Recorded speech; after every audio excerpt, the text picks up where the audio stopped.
attached with the Intelligence Briefing Team of the Commander-in-Chief of the United States Pacific Fleet. The headquarters was at Makalapa, Hawaii, where it still is today.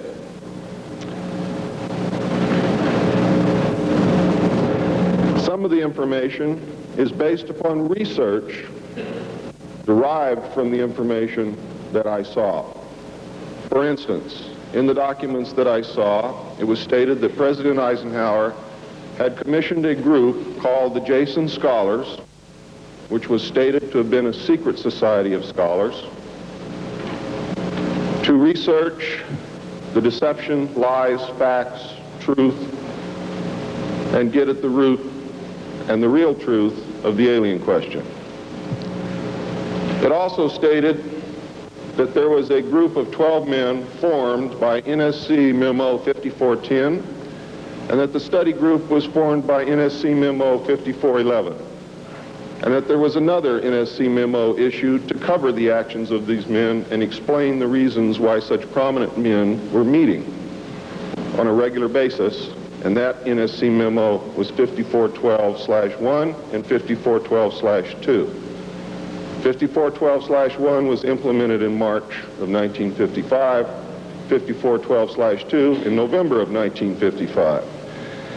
Anyone who knows how correspondence, executive orders, and executive memos are written knows that you do not write a memo 5412 in March and then in November tack a second part onto it. The memo was originally really written in 1954. Now, I'm going to go through the whole history. I'm going to have to leave a few things out simply because it's going to be impossible to cover everything in the hour and a half that I have. Before I begin, I would like to read two quotes to you. The first is attributed to Mr. Alistair Cook, who said, quote, "I'll be astounded if this planet is still going 50 years from now. I don't think we'll reach 2000. It would be miraculous," unquote. Winston Churchill said, and I quote, "We seem to be moving, drifting, steadily against our will, against the will of every race and every people and every class, towards some hideous catastrophe. Everyone wishes to stop it, but they do not know how." What do you think he was referring to?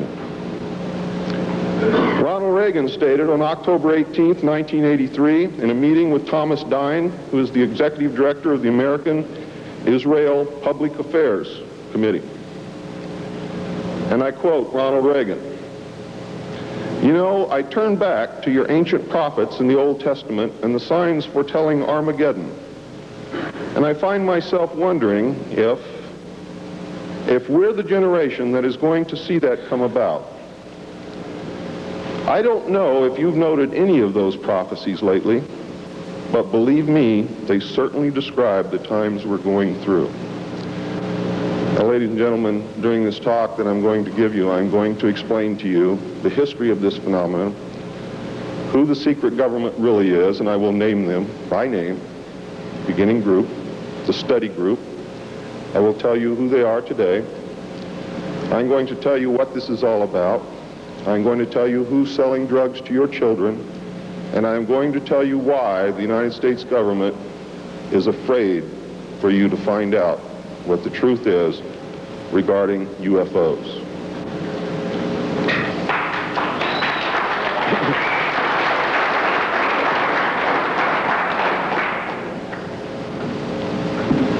I'm going to skip over the early saucer recoveries, but there are many more than what you would expect. The early saucers,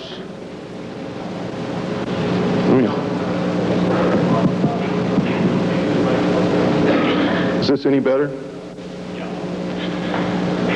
There were many more saucer crashes and down craft than what you have realized. There were many more alien bodies recovered, and there were more live aliens recovered than what you are aware of. But that's not important. The important thing is that they occurred, not how many and not where. The important thing is that they occurred. And those of you who want to argue over how many and where and how many bodies are wasting the time of everyone else, because that's not important. What's important is that they occurred. And there are two crashes that are so important the government will go to any lengths to prevent you from finding out. And those are two crashes which occurred near the city of Aztec, New Mexico. Why? Because both of those crashed craft contained human body parts. And they are deathly afraid of a national panic.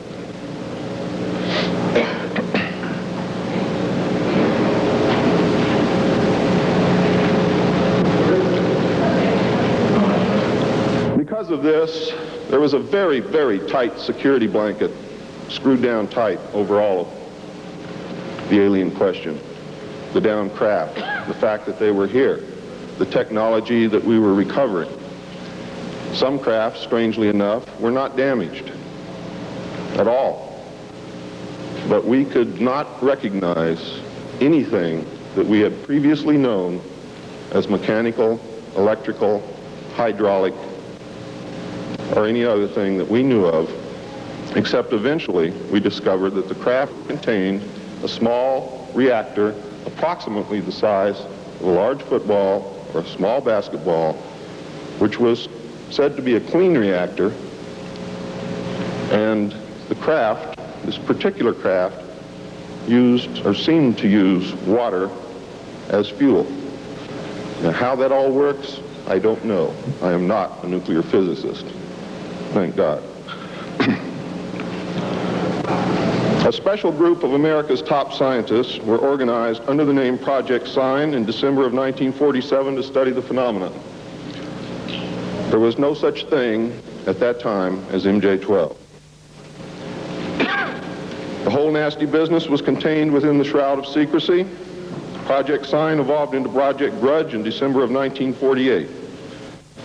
A very low-level collection and disinformation project named Blue Book was formed under Grudge. 16 volumes were to come out of Grudge, including the controversial Grudge 13, which I and Bill English saw, read, and revealed to the public. Blue teams were put together to recover the crashed discs and dead or alive aliens. The blue teams were later to evolve into alpha teams under Project Pounce and Project Pluto.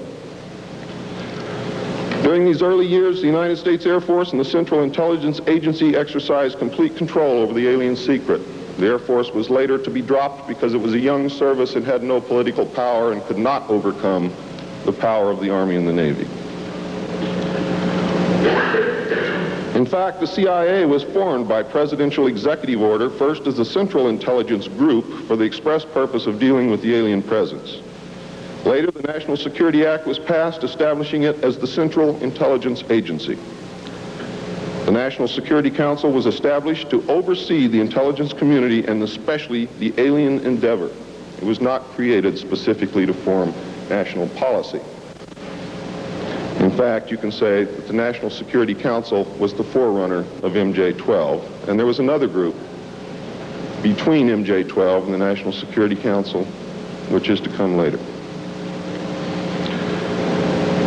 A series of National Security Council memos and executive orders removed the CIA from the sole task of gathering foreign and slowly but thoroughly legalized direct action in the form of covert activities at home and abroad. On December 47, Truman approved issuance of NSC-4, entitled Coordination of Foreign Intelligence Information Measures, at the urging of Secretaries Marshall, Forrestal, Patterson, and the Director of the State Department's Policy Planning Staff, Kennan, who, by the way, were all members of the Council on Foreign Relations. The Foreign and Military Intelligence Book 1, Final Report of the Select Committee to Study Governmental Operations with Respect to Intelligence Activities, United States Senate, 94th Congress, Second Session, Report number 94-755, April 26, 1976, page 49 states. This directive empowered the Secretary of State to coordinate overseas information activities designed to counter communism. A top-secret annex to NSC-4, which was NSC-4 Alpha, or 4A, for those of you who are confused by military terms, instructed the Director of Central Intelligence to undertake covert psychological activities in pursuit of the aims set forth in NSC-4, and secretly was to run a psychological operation against the American public to hide the presence of UFOs and aliens. The initial authority given the CIA for covert operations under NSC-4A did not establish formal procedures for either coordinating or approving these operations. How many of you understand what I just said to you? Not too many. Let me explain it. What this means, the initial authority given the CIA for covert operations under NSC-4 Alpha did not establish formal procedures for either coordinating or approving these operations. That means they had to answer to no one. It means go do what you got to do. Don't bring any dirt back here, because we don't want to see it. Just get the job done. Don't ask anybody. Don't report to anybody. That's exactly what it means. It simply directed the DCI, which is the Director of Central Intelligence, to undertake covert actions and to ensure, through liaison with state and defense, that the resulting operations were consistent with American policy. So the only guideline was that it was consistent with American policy. Later, NSC 10-1 and NSC 10-2 were to supersede NSC 4 and NSC 4A, and NSC 10/1 was to establish the Office of Policy Coordination, or the OPC. It was chartered to carry out an expanded program of covert activities. It was directly responsible for the alien task projects, and it was the direct forerunner of MJ-12. NSC 10-1 and 10-2 validated illegal and extra-legal practices and procedures as being agreeable to the national security leadership. The reaction, of course, was very swift. In the eyes of the intelligence community, no holds were barred. Under NSC 10-1, an executive coordination group was established to review but not approve covert project proposals. Why? Because if you've ever read or known anything about President Truman, he was a mean little guy, and he didn't believe in trusting everybody else to do the right thing, and he kept the power solidly in his hands. He did not give it to anyone.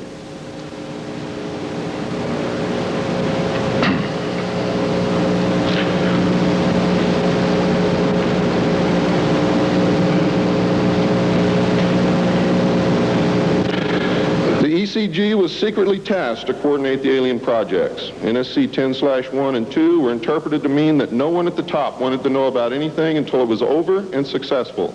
These actions established a buffer between the president and the information, and it's important that you understand this because it's important later. It was intended that this buffer serve as a means for the president to deny knowledge if leaks divulged the true state of affairs. That is to prevent the collapse of the government.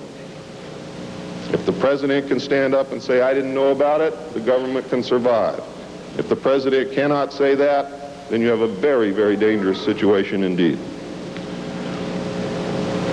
The buffer was used in later years for the purpose of effectively isolating succeeding presidents from any knowledge of the alien presence other than what the secret government and the intelligence community wanted them to know.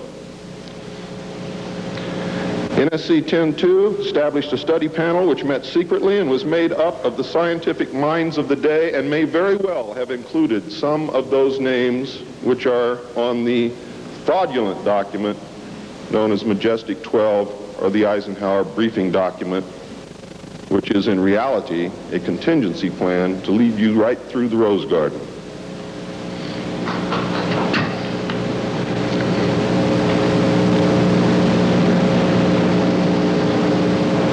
The study panel was not called MJ-12. In fact, the study panel was never called MJ-12. Another NSC memo, NSC 10/5, further outlined the duties of the study panel. These NSC memos and secret executive orders set the stage for the creation of MJ-12 only 4 years later. Now it gets nasty. Secretary of Defense James Forrestal began to object to the secrecy. He was a very idealistic and religious man who believed that the public should be told. When he began to talk to leaders of the opposition party and leaders of the Congress about the alien problem, he was asked, which is a polite way of saying you're fired, to resign by Truman. He expressed his fears to many people and rightfully believed that he was being watched and that his life was threatened.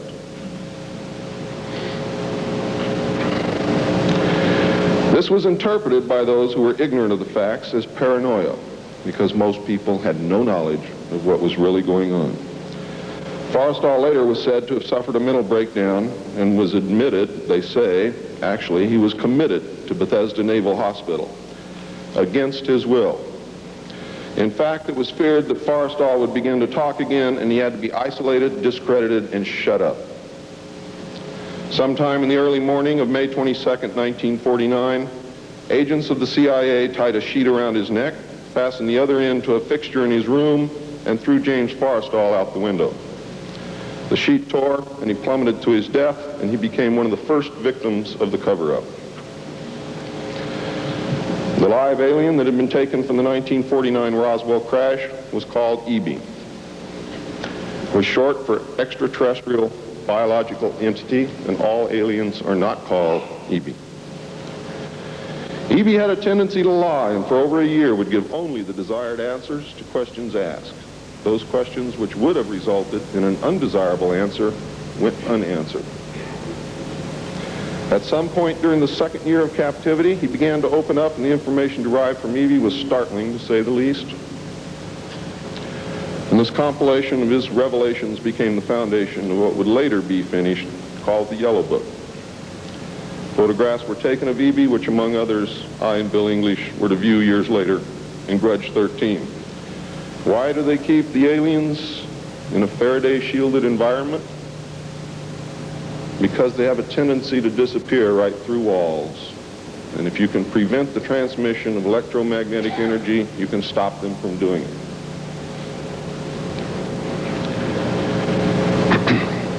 In late 1951, EB became ill. Medical personnel had been unable to determine the cause of EB's illness and had no background from which to draw. EB's system was chlorophyll-based, and he processed food into energy much the same as plants. Waste material was excreted almost exactly the same as plants. It was decided that an expert in botany was called for.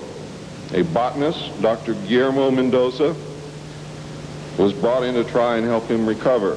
Those of you who have been looking for him on medical lists will not find him there. He was a PhD in botany. Dr. Mendoza worked to save EB until mid-1952 when EB died. Dr. Mendoza eventually, according to the information that I read, became the expert on at least this type, alien biology. In a futile attempt to save EB and to try and gain favor with this technological superior alien race, the United States began broadcasting a call for help early in 1952 into the vast regions of space. If you know they're better than you, and if you know they can lick you, you better try and be friends with them, and that's what this effort was all about. The call went unanswered, but the project continued as an effort of good faith.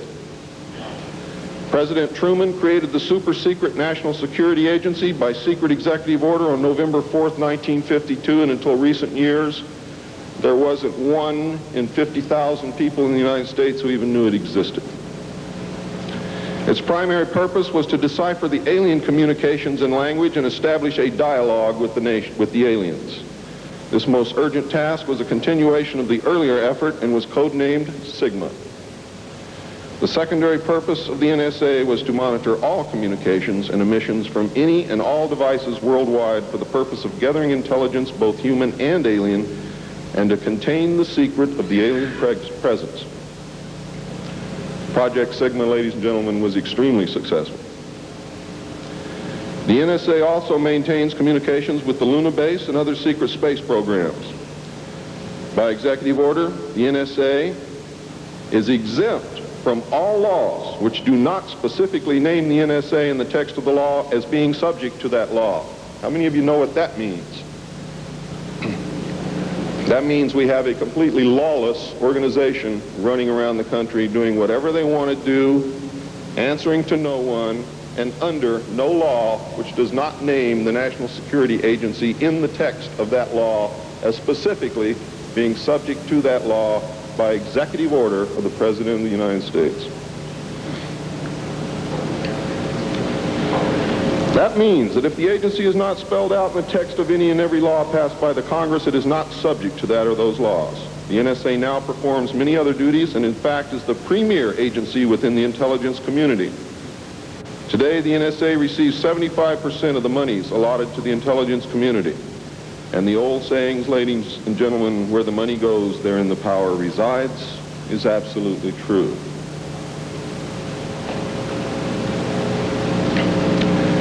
The DCI today is mainly a figurehead. He is in charge of the CIA. The CIA does have many functions which are useful to this country and some which are deadly to us. The DCI, of course, is in charge of that agency. But he is not, as everyone thinks, the head of the intelligence community. That position really and truthfully lies with the director of the National Security Agency. The primary task of the NSA is still alien communications, but now includes other alien projects as well. President Truman had been keeping our allies, including the Soviet Union, informed of the developing alien problem since the Roswell recovery. This had been done in case the aliens turned out to be a threat to the human race and thus the world. Plans were formulated to defend the Earth in case of invasion. These were international plans, which included most of the countries of the world. Great difficulty, however, was encountered in maintaining international secrecy. It was decided that an outside group was necessary to coordinate and control international efforts in order to hide the secret from the normal scrutiny of governments by the press. The result was the formation of a secret society which became known as the Bilderbergers. The headquarters of this group is in Geneva, Switzerland. The Bilderbergers evolved into a secret world government that now controls everything. The United Nations was then, and is now, an international joke.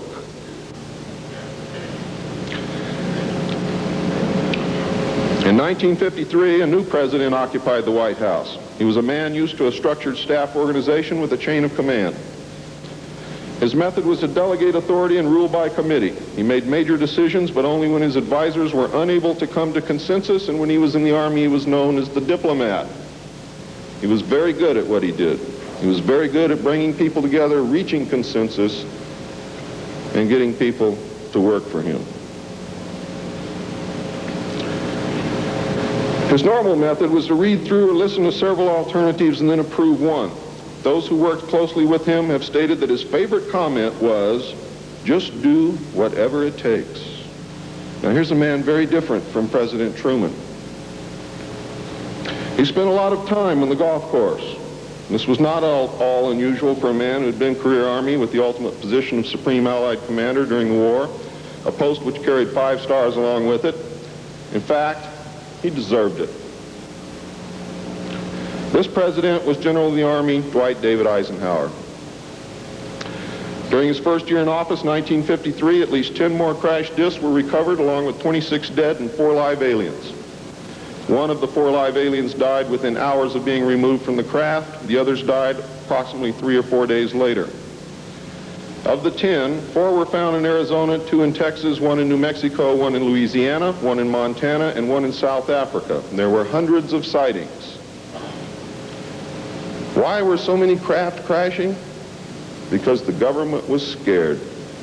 And when they found out that the radar was downing the craft, they started aiming the radar at the craft with lock-on radar and pumped the juice through. And they brought as many down as they could.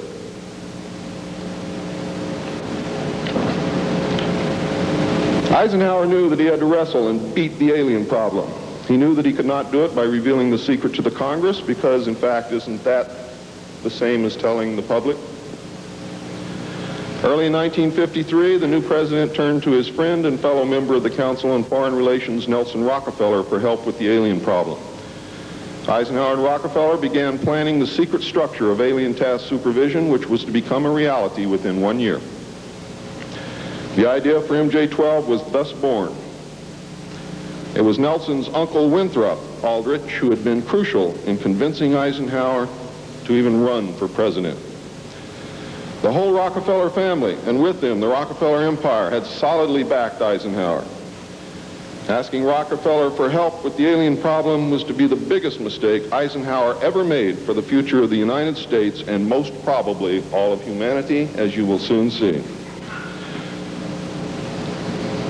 What he literally did with this act, ladies and gentlemen, is abdicate the presidency to a secret group.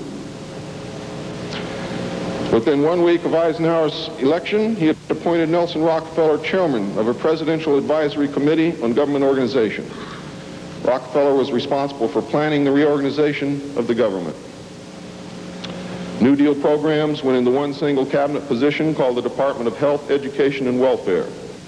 And when the Congress approved the new cabinet position in April of 1953, Nelson was named to the post of Undersecretary to Ovida Culp Hobby.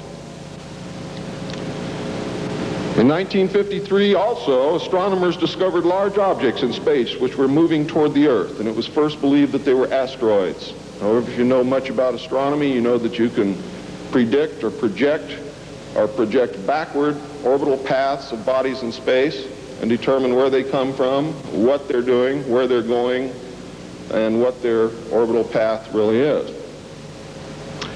Well, this failed to pan out, and the evidence proved that the objects could only be spaceships intelligently guided. Project Sigma intercepted alien communications, and when the objects reached the Earth, they took up a very high orbit around the equator. There were several huge ships, and their actual intent was unknown. Project Sigma and a new Project Plato, through radio communications using the computer binary language, which the aliens understand very well, they're very mathematical minded, was able to arrange a landing that eventually resulted in face-to-face contact with alien beings from another planet. Project Plato was tasked with establishing diplomatic relations with this race of space aliens. But in the meantime, something else happened. In the meantime, a race of human-looking aliens contacted the United States government. Where this happened, I do not know. I wish that I did. This alien group warned us against the aliens that were orbiting the equator and offered to help us with our spiritual development. They demanded that we dismantle and destroy our nuclear weapons as the major condition. They refused to exchange technology, citing that we were spiritually unable to handle the technology which we then possessed, and has not that been true throughout our history? They believed that we would use any new technology to destroy each other, as we always have.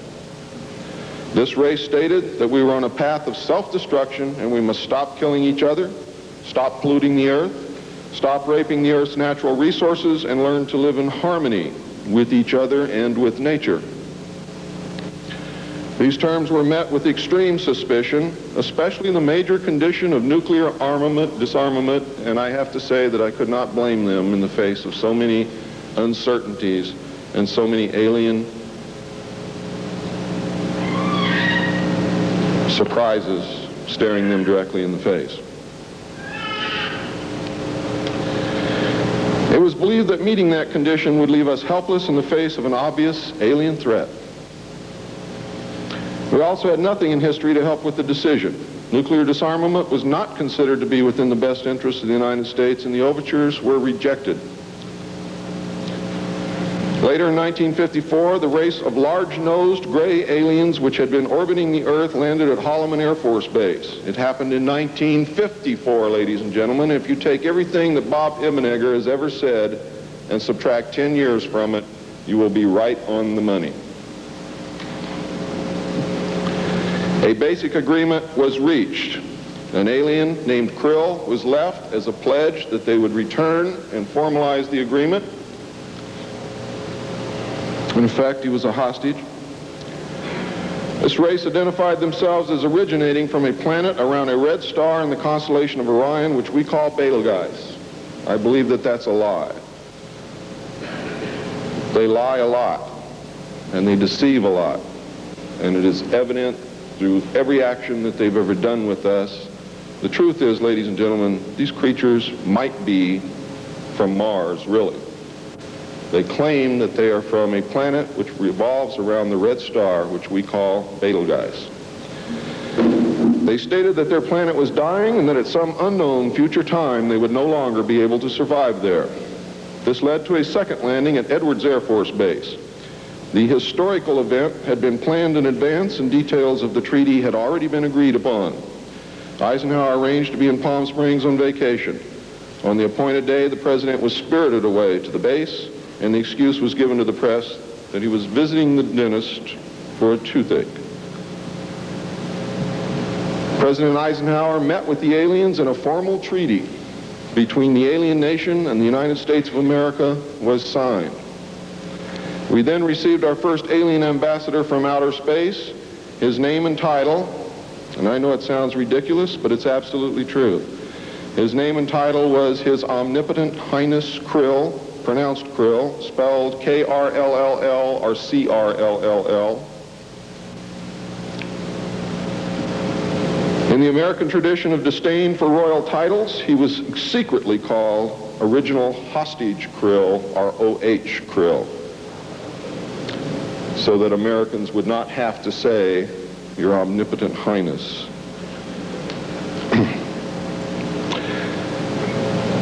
You should know that the alien flag is known as the trilateral insignia. It looks like a TP with two circles on either side of the V and one pole running straight down the middle. It is displayed on their craft and worn on their chest on their uniforms. Both of these landings in the second meeting were filmed, and the film exists today. Where it exists, I do not know, but I do know that it exists. The treaty stated, the aliens would not interfere in our affairs, and we would not interfere in theirs. We were particularly interested that they do not interfere with anything that would affect our future, which has been violated. We would keep their presence on Earth a secret. They would furnish us with advanced technology and would help us in our technological development. They would not make any treaty with any other Earth nation. They could abduct humans on a limited and periodic basis for the purpose of medical examination and monitoring of our development, with the stipulation that the humans would not be harmed, would be returned to their point of abduction, that the humans would have no memory of the event, and that the alien nation would furnish MJ-12 with a list of all human contacts and abductees on a regularly scheduled basis. And this is not being done. It was agreed that each nation would receive the ambassador of the other for as long as the treaty remained in force. It was further agreed that the alien nation and the United States would exchange 16 personnel each to the other with the purpose of learning each of the other. The alien guests would remain on Earth, and the human guests would travel to the alien point of origin for a specified period of time, then return, at which point a reverse exchange would be made. I have no knowledge whatsoever of what happened to those original 16 humans who left the Earth with the aliens. It was also agreed that bases would be constructed underground for the use of the alien nation, and that 2 bases would be constructed for the joint use of the alien nation and the United States government. The base at Dulce is one, the base at S4 in the area known as Area 51 or Dreamland is the second. The exchange of technology would take place in the jointly occupied bases. These alien bases would be constructed under Indian reservations in the 4 corners of Utah, Colorado, New Mexico, and Arizona, and one would be constructed in Nevada in the area known as S4, located approximately 7 miles south of the western border of Area 51, otherwise known as Dreamland. All alien areas are under complete control of the Naval Department, and all personnel who work in these complexes receive their checks from the Navy. Construction of the bases began immediately, but progress was slow until large amounts of money were made available in 1957, and in the meantime work continued on the Yellow Book with the information derived from the guests.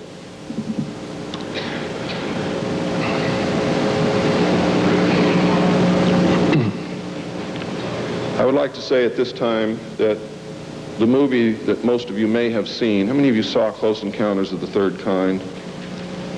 That movie was absolutely true. Those events did take place. Not exactly as you saw them, not in the place where you saw them take place, but there was a landing, there was an agreement, there was conversation, there was an exchange of personnel made. I would like to say now also that J. Allen Hynek was the technical director on that movie, and he was also the co-author of Grudge 13, which I read between the years 1970 and 1973, along with another man named Lieutenant Colonel Friend. As you learned last night, it's the real nice guys that get you. Right, Phil?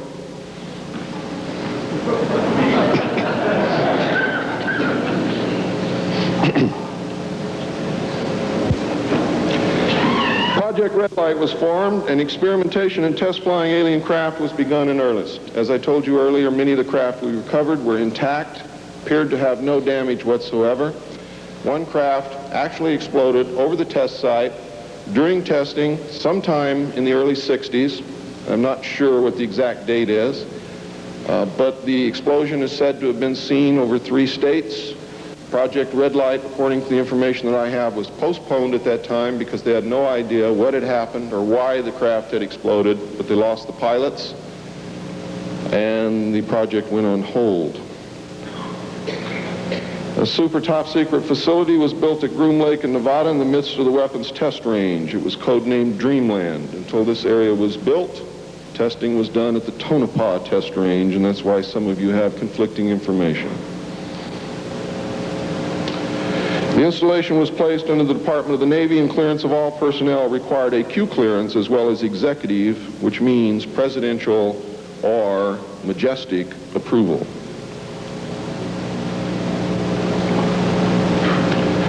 This is ironic due to the fact that the President of the United States does not have clearance to visit the site. How many of you did not know that? The President of the United States cannot enter Area 51.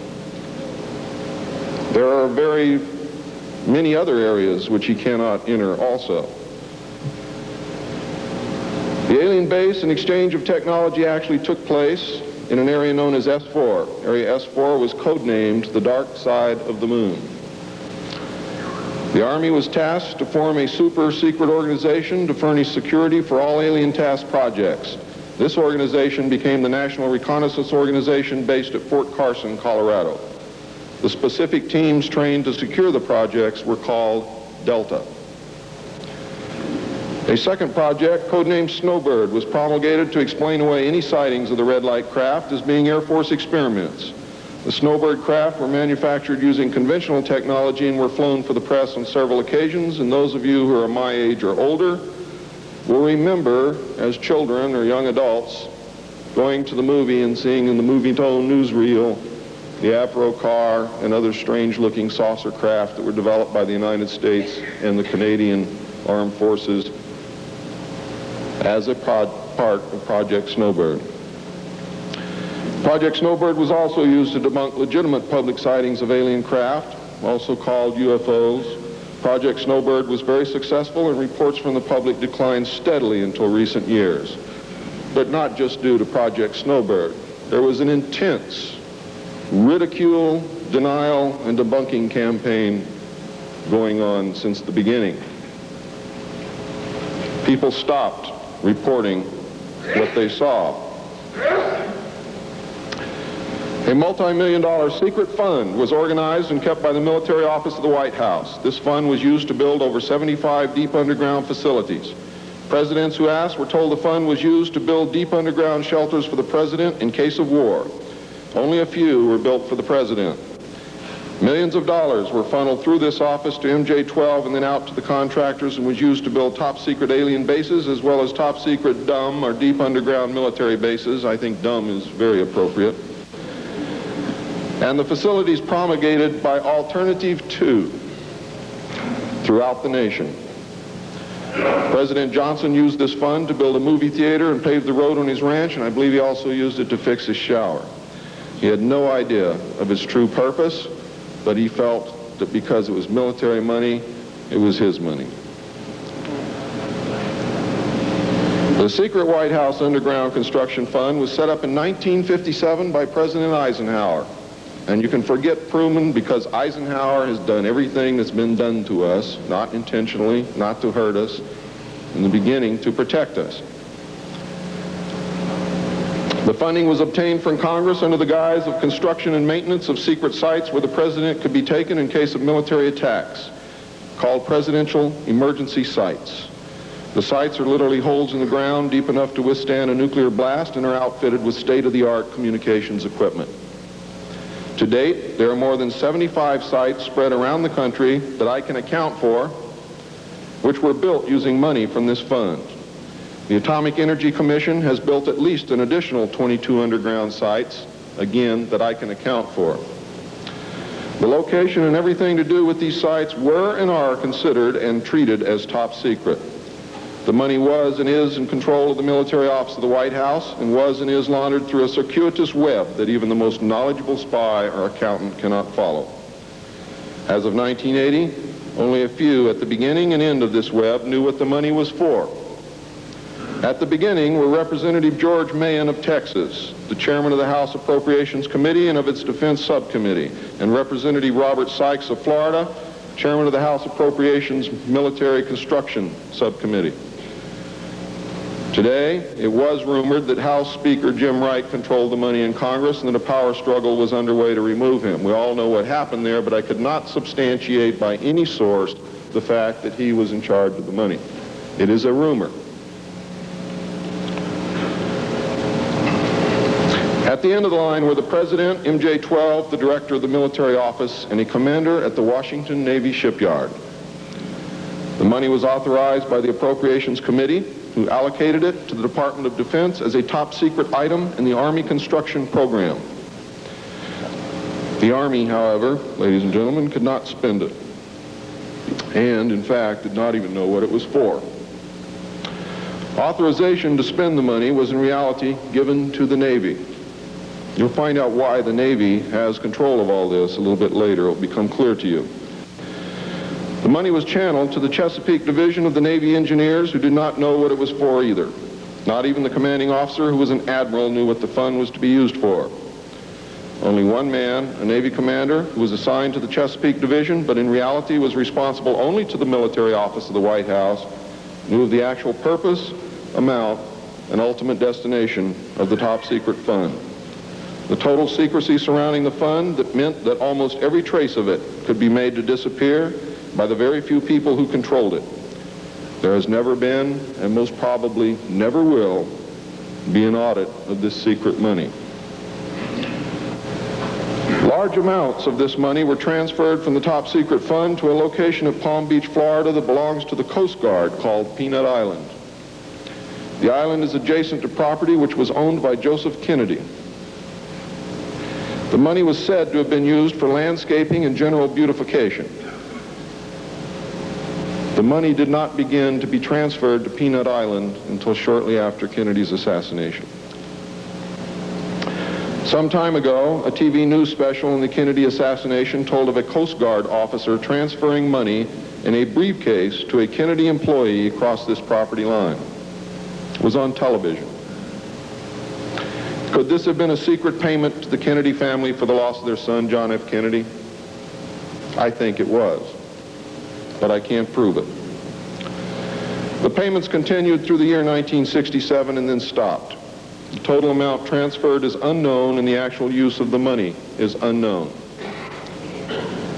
Meanwhile, back at the ranch, Nelson Rockefeller changed positions again.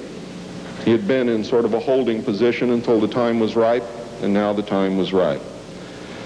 This time he was to take C.D. Jackson's old position, which had been called the Special Assistant for Psychological Strategy.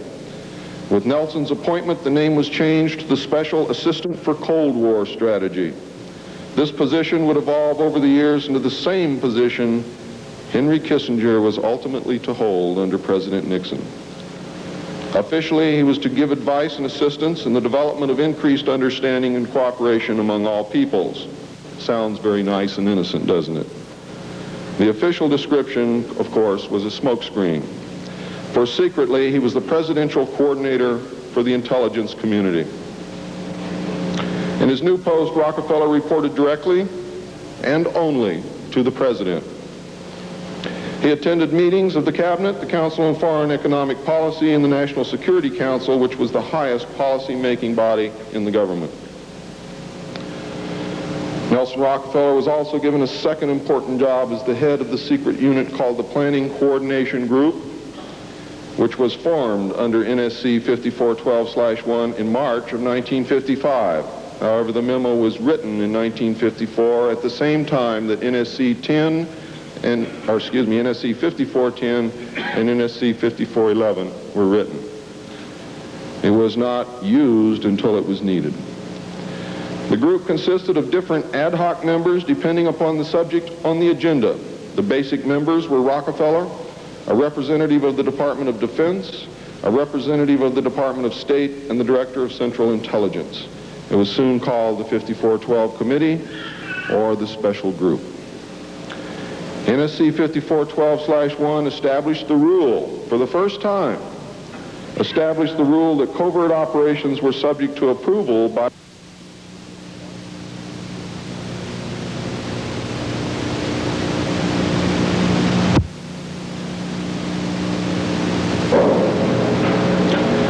secret executive memorandum, NSC 5410, Eisenhower had preceded NSC 5412/1 in 1954 to establish a permanent committee, not ad hoc, to be known as Majority 12, MJ12,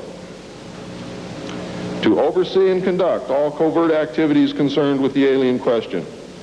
NSC 5412/1 was created to explain the purpose of these meetings when Congress and the press became curious as to why such important and prominent men were meeting on a regular basis. Majority 12 was made up of Nelson Rockefeller, the Director of Central Intelligence, Allen Welsh Dulles, the Secretary of State, John Foster Dulles, the Secretary of Defense, Charles E. Wilson, the Chairman of the Joint Chiefs of Staff, Admiral Arthur W. Radford, and that's why the Navy got everything, because the first Chairman of the Joint Chiefs of Staff who served on MJ-12 was Navy. If it had been an Army general, the Army would have had it. The Director of the Federal Bureau of Investigation, J. Edgar Hoover, and that should answer a lot of questions for you, and 6 men from the Executive Committee of the Council on Foreign Relations known as the Wise Men. These men were all members of a secret society of scholars that called themselves the Jason Society. I see you smiling, Bill. Thought I didn't know it, didn't you? Fool you. Are the Jason Scholars who recruited their members from the Skull and Bones and the Scroll and Key societies of Harvard and Yale. And that was stated verbatim in Operation Majority. The Wise Men were key members of the Council on Foreign Relations. There were 12 members, including the first 6 from government positions, thus Majority 12.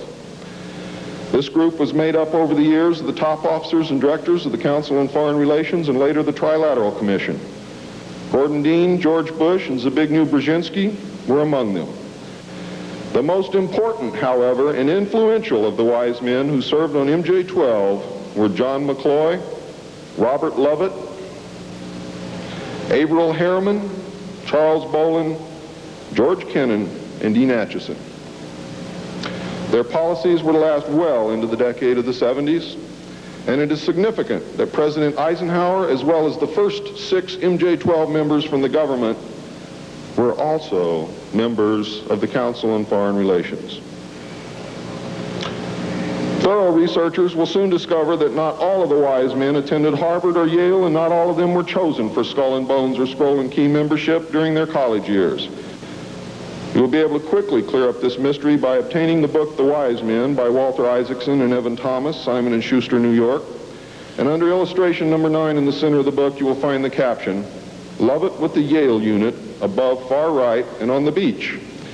His initiation into Skull and Bones came at an air base near Dunkirk. I have found that members were chosen on an ongoing basis by invitation based upon merit, post-college, and was not confined to only Harvard or Yale attendees. It also had something to do with how much money your family had, unless you were a military officer.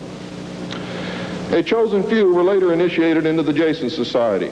They are all members of the Council on Foreign Relations, and at that time were known as the Eastern Establishment. This should give you a clue to the far-reaching and serious nature of these most secret college societies.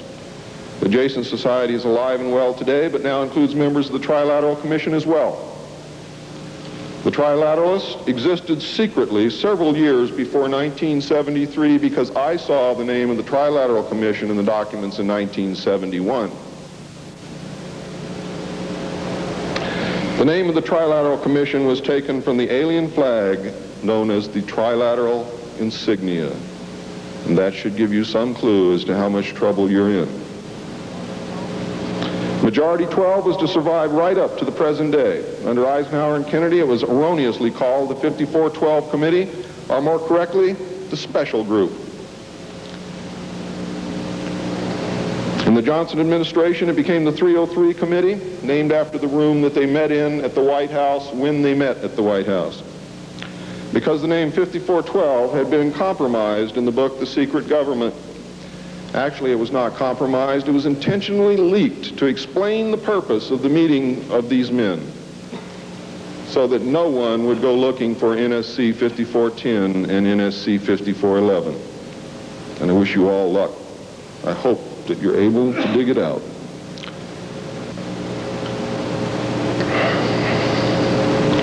Actually, NSC 5412/1 was leaked to the author to hide the existence of NSC 5410. Under Nixon, Ford, and Carter, it was called the 40 Committee, and under Reagan, it became the PI 40 Committee. But over all those years, only the name changed. The positions remained the same. By 1955, it became obvious that the aliens had deceived Eisenhower and had broken the treaty. Mutilated humans, yes, mutilated humans, were being found along with mutilated animals, and yes, mutilated animals, and those of you who doubt that this is taking place should leave your job, should leave your home, should do whatever you have to do, and go look for yourself, because it's important that you know it and that you believe it.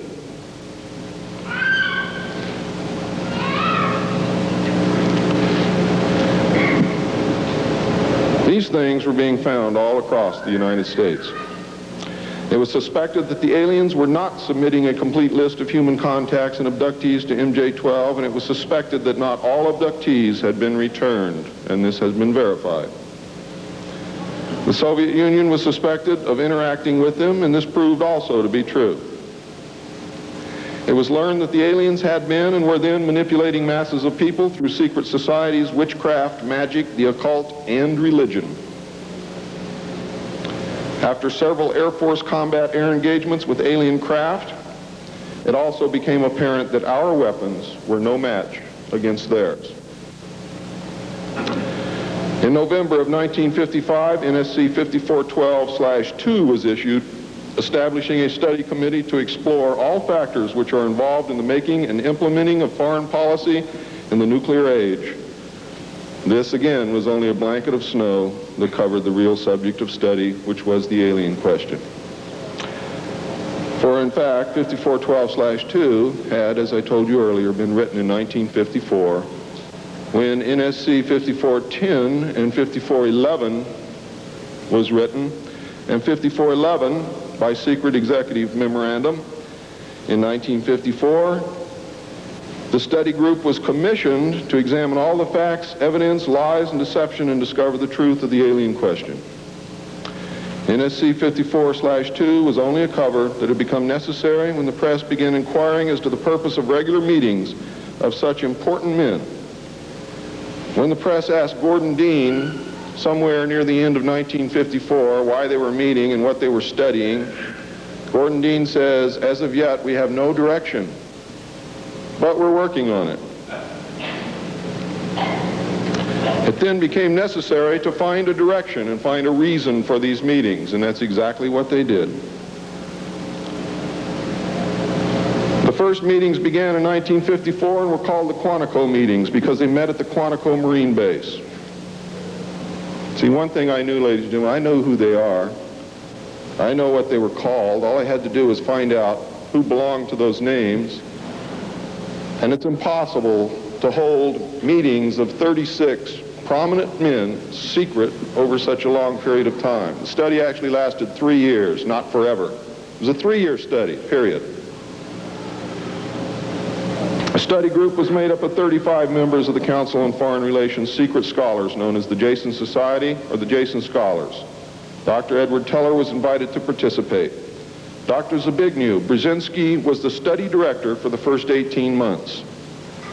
Dr. Henry Kissinger was chosen as the group study director for the second 18 months, beginning in November of 1955. Nelson Rockefeller was a frequent visitor during the study. I'm going to read you the study group members now. For those of you who know who these people are, you're going to be amazed. Those of you who do not, I advise that you purchase a copy of my text, which will be on sale at the minute that I finish my last word.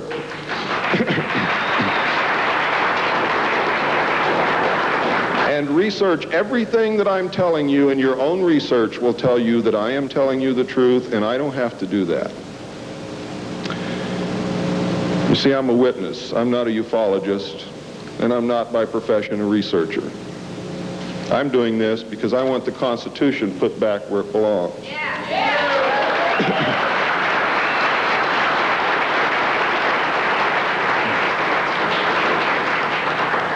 The study group members were Gordon Dean, chairman, one of the most powerful men in the United States at that time. Dr. Zbigniew Brzezinski, study director for the first phase. Dr. Henry Kissinger, study director for the second phase. Dr. Edward Teller represented the scientific community. Major General Richard C. Lindsay, Hanson W. Baldwin, Lloyd V. Berkner, Frank C. Nash, Paul H. Nitze, Charles P. Noyes, Frank Pace Jr., James A. Perkins, Don K. Price, David Rockefeller, Oscar M. Rubhausen, Lieutenant General James M. Gavin, Carl P. Haskins, James T. Hill Jr., Joseph E. Johnson, Mervyn J. Kelly, Frank Altschul, Hamilton Fish Armstrong, Major General James McCormick Jr., Robert R. Bowie, McGeorge Bundy, William A. M. Burden, John C. Campbell, Thomas K. Findletter, George S. Franklin Jr., I. Rabbi, Roswell L. Gilpatrick, N.E. Hallaby, General Walter Bedell Smith, called Beetle, Henry DeWolf Smythe, Shields Warren, Carol L. Wilson, and Arnold Wolfers. Now, these aren't bad guys. They were a study group. And the first MJ-12 was not made up of bad guys. They were made up of concerned Americans. What happened later became bad. The yanking of power away from the president, the formation of a secret government, the sale of drugs to the American people, etc., etc., etc. And I'm going to cover most of those things before I'm finished. It's about time. The second phase meetings were also held at the Marine base at Quantico, Virginia, and the group became known as Quantico 2. Nelson Rockefeller built a retreat somewhere in Maryland which could only be reached by air for MJ-12 and the study committee so that they could meet away from public scrutiny. He donated the land, he built the facilities. Say hello for me, Phil.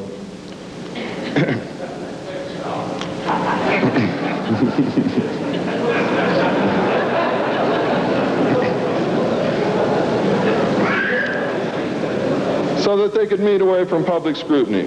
The secret meeting place is known by the code name, the Country Club. Complete living, eating, recreation, library, and meeting facilities exist at the location.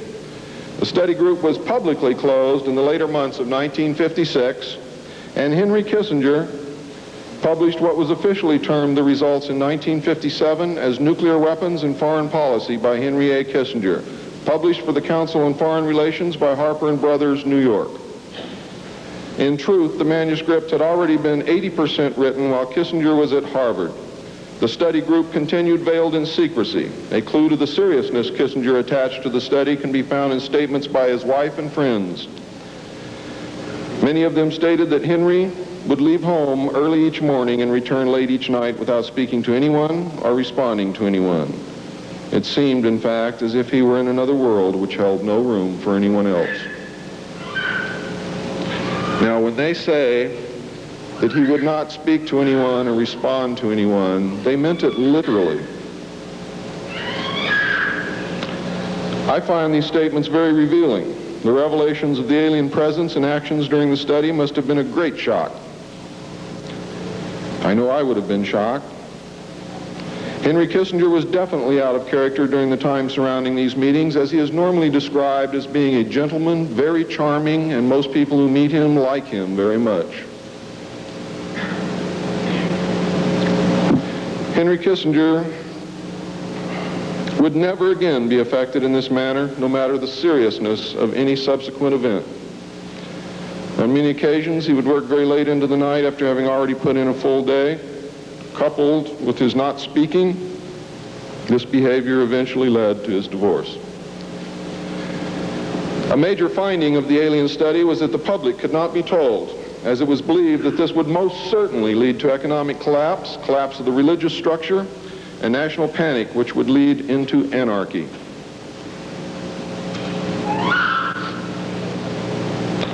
Secrecy thus continued. An offshoot of this finding was that if the public could not be told, then the Congress could not be told. Thus, funding for the projects and research would have to come from outside the government. There's some things beginning to fall into place. Without aliens, you cannot make sense of anything else that's been happening for the 44 years. You put the aliens in the middle of this stuff and you've got all the answers, every one of them. In the meantime, money was to be obtained from the military budget and from CIA confidential non-appropriated funds. Another major finding was the aliens were using humans and animals for a source of glandular secretions, enzymes, hormonal secretions, blood, and in horrible genetic experiments. The aliens explained these actions as necessary to their survival. And what I'm going to tell you now is very sad if it's true, because I am unable to weed through the lies and deception and really find the truth. All I know is what they told us. They stated that their genetic structure had deteriorated and that they were no longer able to reproduce.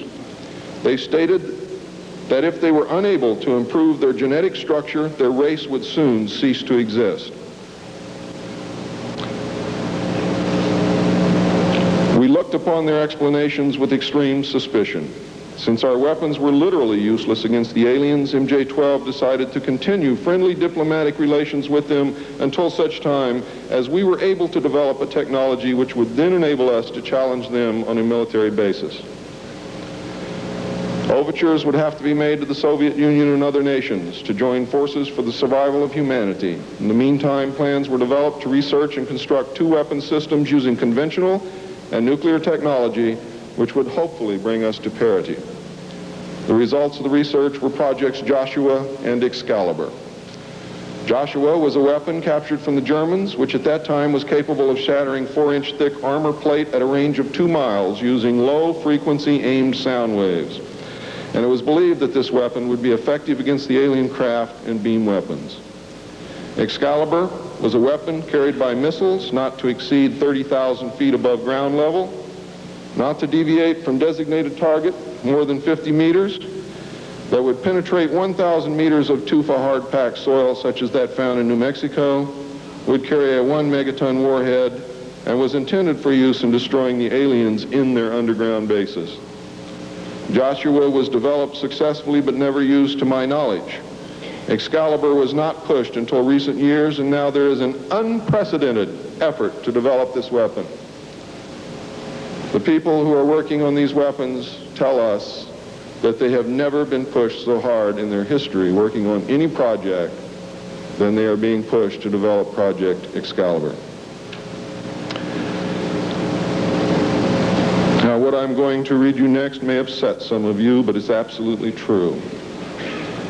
The events at Fatima in the early part of the century were scrutinized. On suspicion that it was alien manipulation, an intelligence operation was put into motion to penetrate the secrecy surrounding the event. The United States utilized its Vatican moles that had been recruited and nurtured during World War II and soon obtained the entire Vatican study, which included the prophecy. And I don't care what you've ever read before, you have not read the true prophecy. This prophecy stated that if man did not turn from evil and place himself at the feet of Christ, the planet would self-destruct and the events described in the book of Revelations would indeed come to pass. It stated that a child would be born who would unite the world with a plan for world peace and a false religion beginning in 1992. By 1995, the people would discern that he was evil and was indeed the Antichrist. World War III would begin in the Middle East in 1995 with an invasion of Israel by a united Arab nation using conventional weapons, which would culminate in a nuclear holocaust in the year 1999. Between 1999 and 2003, most of the life on this planet would suffer horribly and die as a result. The return of Christ would occur in the year 2011. Is this true? I don't know. I know that it was decided by the United States government that this was indeed an alien event, and I believe that this is more deception which is being heaped upon us. So don't go out of here thinking that the world is going to end tomorrow because of this. It might because of something else, and I'm going to talk about that, but not because of this.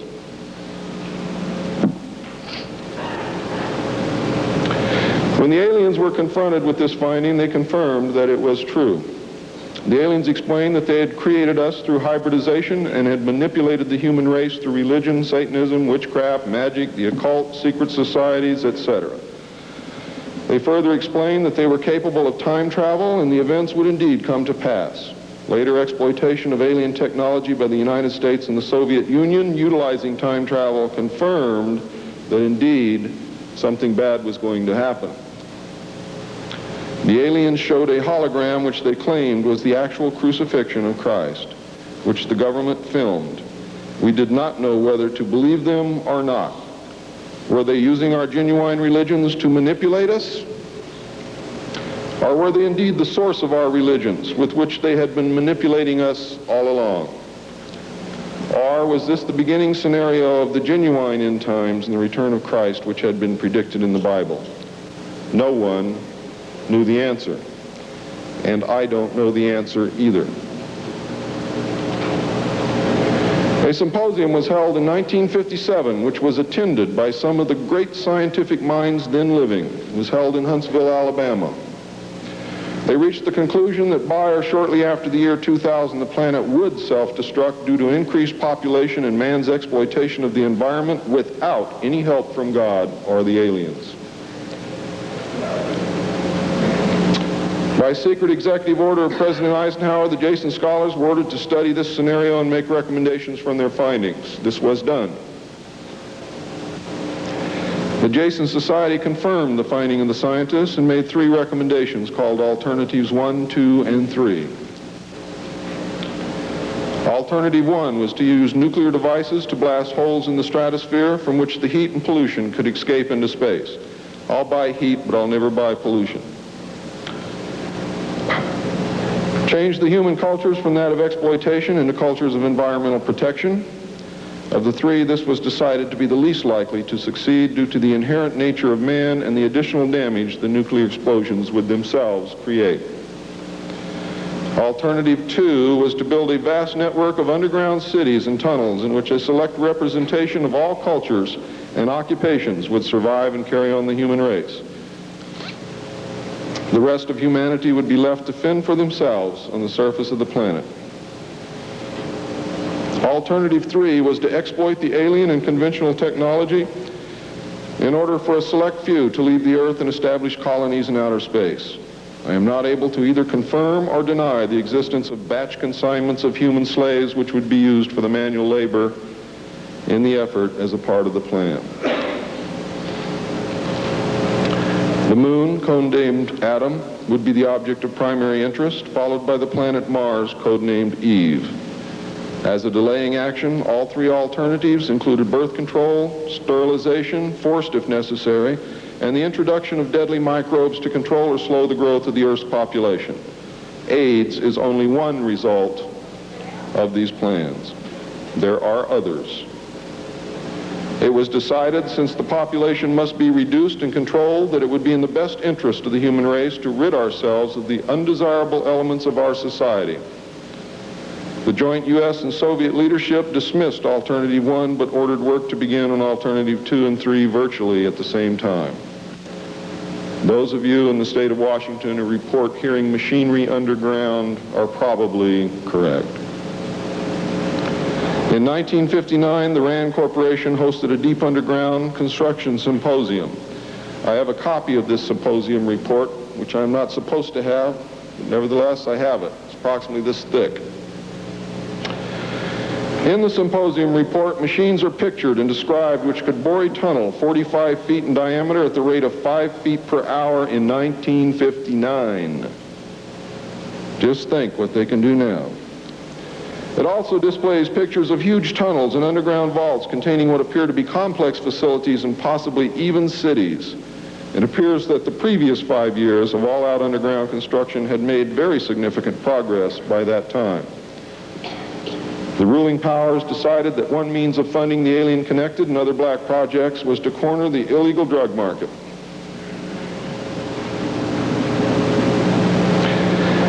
A young, ambitious member of the Council on Foreign Relations was approached. His name is George Bush, who at the time was the president and CEO of Zapata Oil based in Texas. Zapata Oil was experimenting with the new technology of offshore drilling. It was correctly thought that the drugs could be shipped from South America to the offshore platforms by fishing boat, where it would then be taken to shore by the normal transportation used for supplies and personnel. By this method, no customs or law enforcement agency would subject the cargo to search.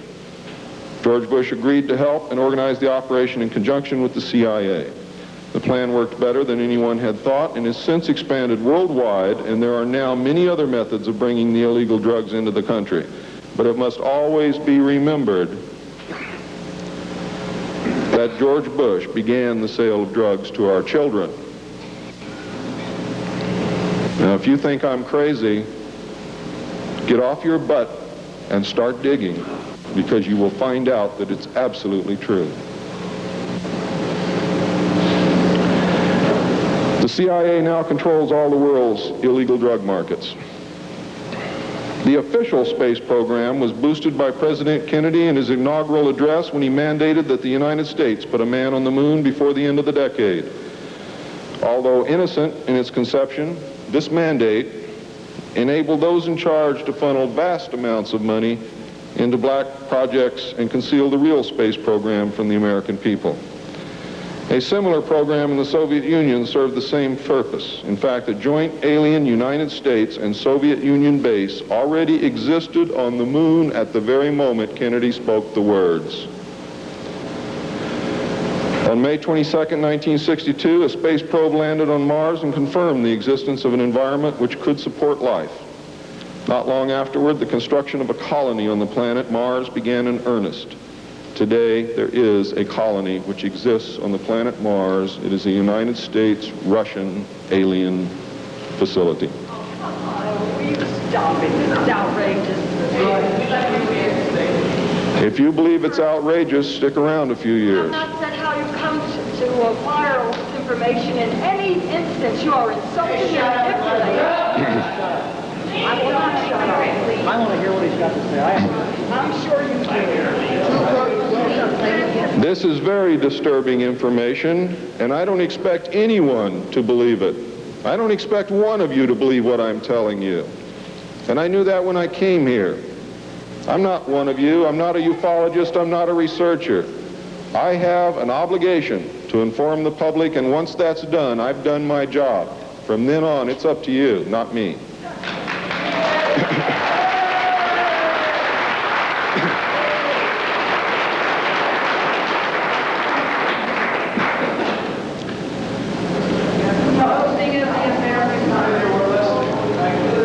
This colony exists on Mars, populated by specially select people from different cultures and occupations taken from all over the earth.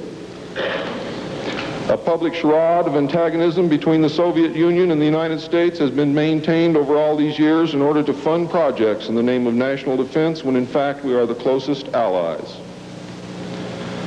At some point, President Kennedy discovered portions of the truth concerning the drugs and the aliens. He issued an ultimatum in 1963 to MJ-12. President Kennedy assured them that if they did not clean up the drug problem, he would. He informed MJ-12 that he intended to reveal the presence of aliens to the American people within the following year, and ordered a plan developed to implement his decision. President Kennedy was not a member of the Council on Foreign Relations and knew nothing of Alternative 2 or Alternative 3 that I can find out. Internationally, the operations were supervised by an executive committee known as the Policy Committee. In the United States, they were supervised by MJ-12, and in the Soviet Union by a sister organization.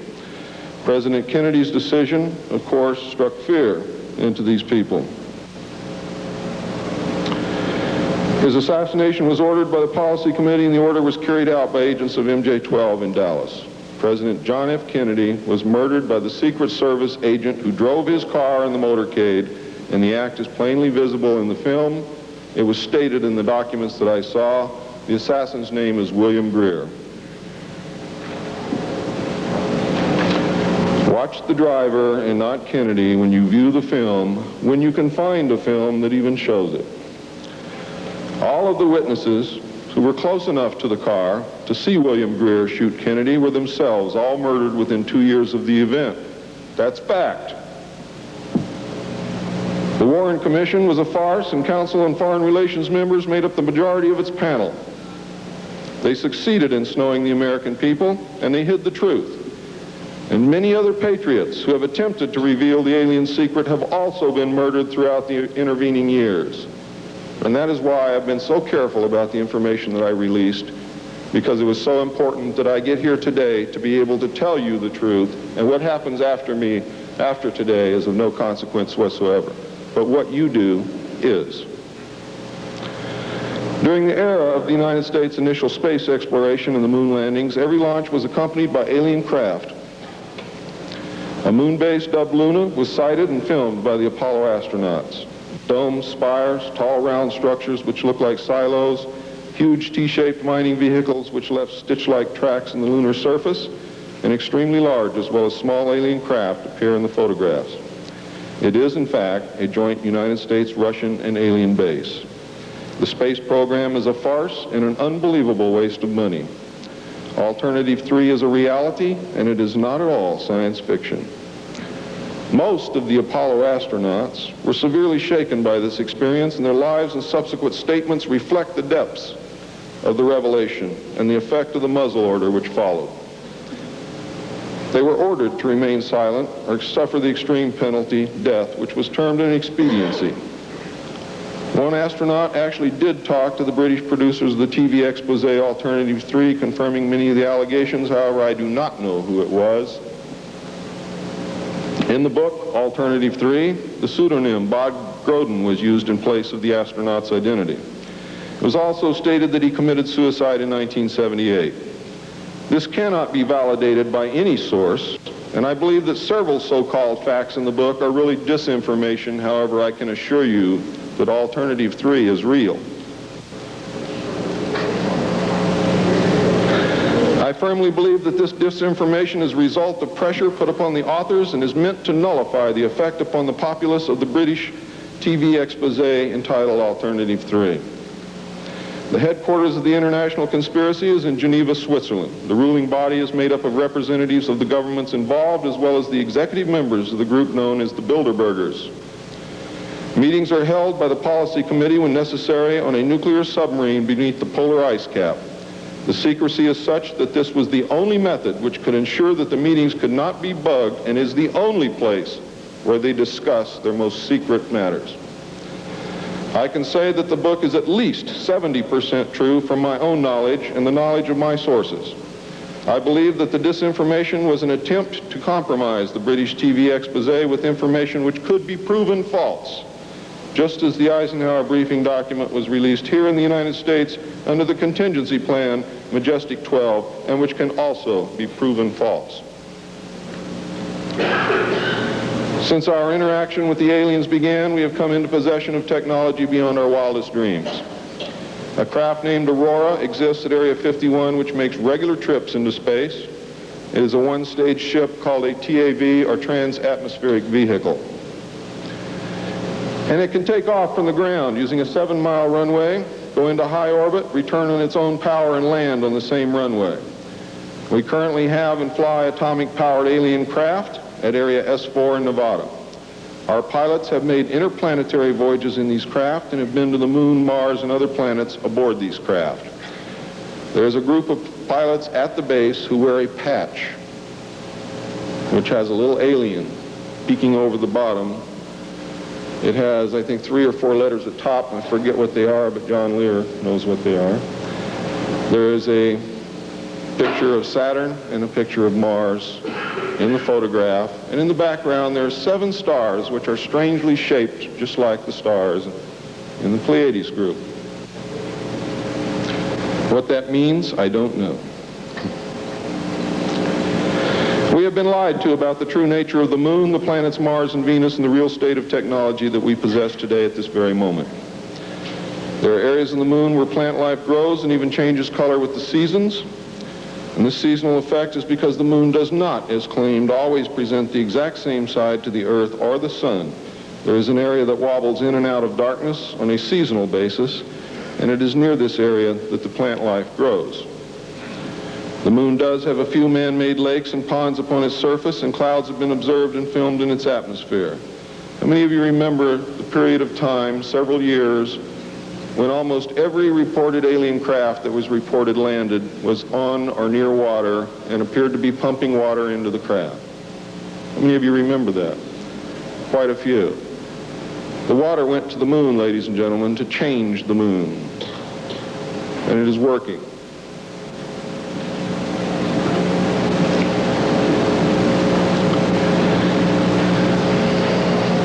It possesses a gravitational field, and man can walk upon its surface without a spacesuit, breathing from an oxygen bottle after undergoing decompression the same as any deep-sea diver. Ladies and gentlemen, if you can come from 1,200 feet underwater to the surface through decompression, you can go from the surface to 1 atmosphere of vacuum. See, vacuum does not cause a problem for the human body. It's the inert gas that's dissolved in your tissues and in your bones and in the fluids in your body that causes you the problem. If this is decompressed properly, you will have no problem. All you need is a very small amount of oxygen, a very small pressure to breathe. You will suffer no harm, except for one thing, that oxygen becomes toxic after breathing it over a long period of time. Therefore, excursions would have to be of a minimal time length. Other than that, there is no reason why you or anyone else cannot walk on the surface of the Moon or in space in a vacuum without a spacesuit. How do I know? I used to be one of the world's experts on deep sea mixed gas breathing mixtures for divers and on deep saturation diving. And I was the head of the department of the Mixed Gas Deep Saturation Diving Division of the College of Oceaneering. And I can tell you now, it's much easier to decompress to a vacuum and walk on the surface of the Moon than it is to bring a man up from 600 feet.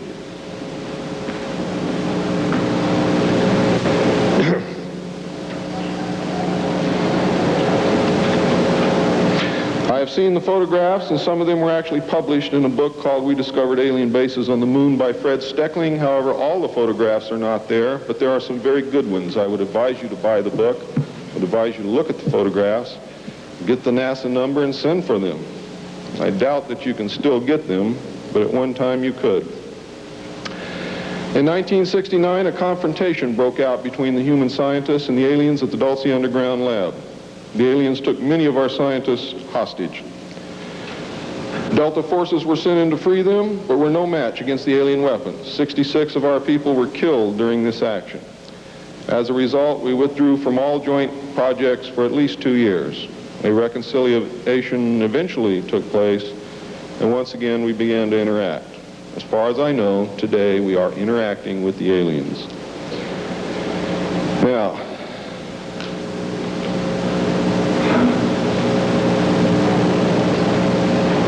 I'm gone past my limit.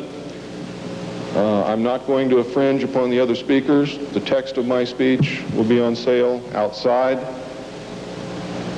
I only have one message to give you. I don't care what you think of me. I don't care what you call me. I do care what you do with this information because it is important to our survival as a species. It's important to our planet. It is important for the world. What happens to me is of no consequence, and I knew that when I started this. And over the last 17 years, I knew that someday I was going to have to get up and say this, whether I wanted to or not, whether I was afraid or not. Now I am here, and now it is done. And I feel an overwhelming relief. You now have the information. You can laugh at it, you can throw it in the trash can. You can burn my house down if you want to.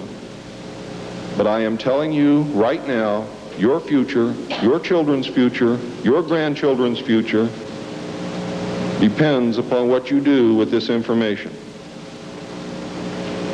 Your own government is selling your children drugs, and you don't seem to care. Your own government has given away the power of the people, and you don't seem to care. There is an apathy that is running rampant in this country that is deadly. Whether or not there are aliens. We are truly now at this moment a nation of sheep. And ladies and gentlemen, I assure you that sheep are always led to the slaughter. But it does not have to be that way. There is tremendous power in knowledge. There is also tremendous power in secrecy. Take away that secrecy, you make sure that you're informed, and you can change things and stop fighting with each other. Thank you.